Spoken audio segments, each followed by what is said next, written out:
pokojnog generala Lera, komandanta nacističke vojske. On svedoči da mu je Hitler lično naredio da Narodna biblioteka ima biti srušena u prvom naletu Luftwaffe. Na pitanje zašto kad to nije vojni cilj, Adolf Hitler kaže zato, i ovo molim vas zapamtite, zato što ta ustanova čuva vekovni integritet srpskog naroda. Tako je! Hitler je idejna preteča onoga što danas rade. Samo su shvatili da biblioteka nije dovoljno, nego je potrebno oteti Kosovo i Metohiju. I nije to samo pitanje teritorijalnog identiteta, ustava, komadanja zemlje, sve ono što ste već čuli. Mnogo dublje od toga. Oni žele da unište identitet naroda. Kako su došli do te ideje? Pa zato što su prvi i drugi srpski ustanak, prvi i drugi balkanski rat, prvi i drugi svetski rat i odlična odbrana vojske Srbije 1999. godine pokazali da se Srbija vojno ne može kolonizovati.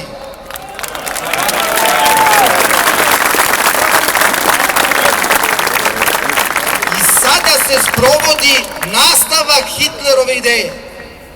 Naći izdajice u redovima samih Srba i učiniti da oni učestvuju u predaji Kosova i Metohije. Tako je! Ne vredi silom oduzeti, jer ono što silom oduzmeš Srbi silom i vrati. Nego moraju da učine da takozvani predstavnici naši učestvuju u tome i time da slome duh srpskog naroda. A onda naravno ide komadanje i naravno ide kolonizacija. Iza svega toga svakako stoje ozbiljni ekonomski interesi. Ajde da sad ne baratamo mnogo ciframa, ali procene su sa rezervama lignita i drugih ruda na Kosovu, samo to je naravno u više decenijskoj eksploataciji 1000 milijardi evra. Vojvodina nema bolje zemlje u kombinaciji sa putevima u Evropi, da je neiskorišćena. Naravno da je interes kolonizatora. Dunav, naravno da je interes kolonizatora, jer su naše luke najdublji gaz na celom toku Dunava. Koridor koji vodi od Berlina do Bagdada je najkraća linija i prolazi tuda. Dakle, naravno da nas žele kolonizovati, ali ovog puta su pametniji, shvatili su ne vredi oružje. Moraš kroz izdaju to da uradiš, da sami Srbi sebe zgaze.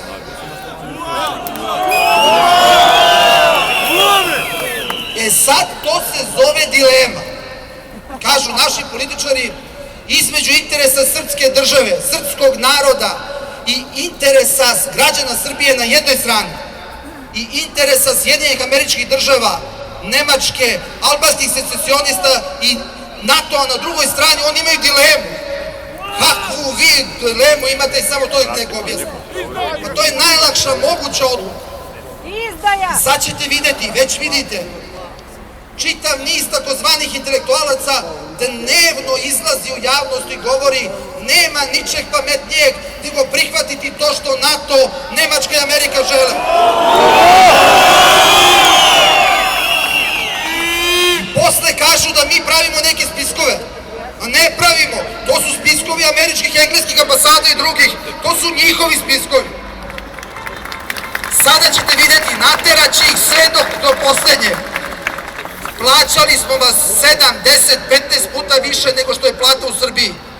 Mi iz Amerike, iz Engleske, iz Nemačke, iz NATO i Brisela, za ovaj trenutak, za ovaj prelomni trenutak da svi morate da izađete u medije i u javnost i da pokušate da ubedite Srbe da imaju, da predaju sami Kosovo i da je to sreća i blagostanje.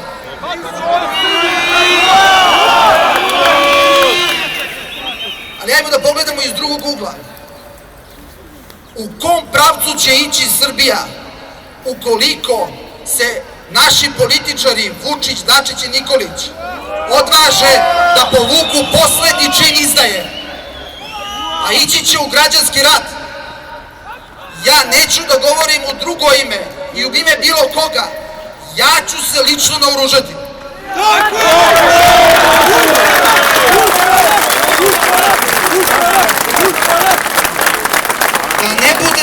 se posle? Nismo znali. A ako ipak ne pristanu na poslednji čin izdaje, pa u kom pravcu ide Srbija? Pa na izbore. Zato što mi već danas imamo u građanstvu daleko nadpolovično uverenje da ne treba ići ka Evropskoj uniji. A u Narodnoj skupštini Republike Srbije imamo samo manje od 10% poslanika. I ta nesrazmera mora kroz izbore da se ujednači. Pa je li to dilema? Građanski rat ili izbori? Pa dobro, je li vam to dilema, Vučiću, Dačiću i Nikoliću? Stvar je, gospodo, vrlo jednostavna. I bez vas srpska država će naći svoj put razvoja. I bez vas Srbi će očuvati svoj nacionalni identitet. I bez vas barjak slobode naći će ruku koja će pronositi Srbijom